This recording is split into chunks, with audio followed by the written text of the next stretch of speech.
Um, so I can't I can't have an interview with the matriarch of the Black community without asking about Cosby Show and Mm. just the impact that it has had over the last 30 plus years. Did you, when you got the role, did you envision that it would have such a lasting legacy? No, no.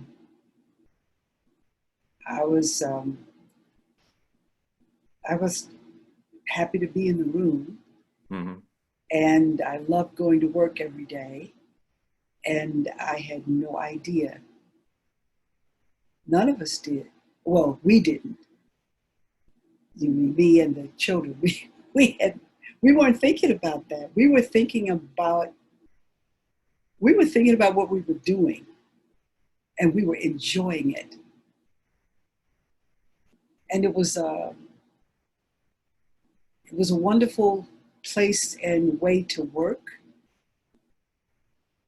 because we were in a sitcom in which nobody was being made to look stupid or Hmm. foolish. Every character had dignity. And what was funny was the truth of human behavior. And that was funny, Right. that some boy would allow his sister to make a shirt that looked like it came from God knows where, that some teenage girl would tell her mother she was going someplace and get on a bus and go all the way to Baltimore to see the wretched. This is the truth of human behavior Hmm. and the way parents responded. You know, these it it that the that this family would celebrate grandparents and their wedding anniversary with a performance up and down the stairs, lip syncing to Ray Charles. This is what people do. You know, that the children did not mock, did not insult, did not disrespect their grandparents, make fun of them because they were old. You know what I'm talking about. You see some of this stuff where that kind of behavior is acceptable. He said, absolutely not. We will not have that. Um, We will not yeah, have that. We will not in not my have that. family tree. Not in my family tree at all. No, we will not have that. And we will not have any little smart lipped children around here either, because we know where teeth would be. And it would On the be, floor. they'd be on the floor. You don't do that. You don't talk, no, we don't do that. No, it was really, really great. And it was also great because of the cultural influences that were being presented to the American audience at large. Jazz and visual arts and ah, you know, when do you see Placido Domingo in a sitcom? When do you see um,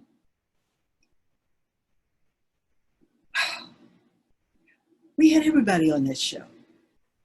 We had Patti LaBelle on that show, Leslie Uggams on that show, Lena Horne on that show, Nancy Wilson on that show, Joe Williams on that show. We had all the jazz greats on that show. Christopher Plummer was on that show. Sammy Davis Jr. was on that show. Dizzy Gillespie was on that show. Stevie Wonder was on that show. It was phenomenal. I almost felt like we received more of an education on our history from the Cosby Show than a lot of individuals would get from their school systems. You received some of it for sure. Hmm. I remember the show we did about the March on Washington. And that was a brilliant thing that sparked. That was inspiration that sparked. Yeah, that's what we're going to do. We're going to do that. You know, I look back on those years with so much gratitude because as an actor, I could do any number of things that have no meaning for anybody. Right. They have no meaning for me. There's a lot that an actor could do that doesn't mean a thing. So to be able to be part of something that meant so much to so many people. When I met Nelson Mandela, and I Hmm. did, He thanked me. He said, I watched your show on Robin's Island. I watched it with my guard. It softened him. Soften me.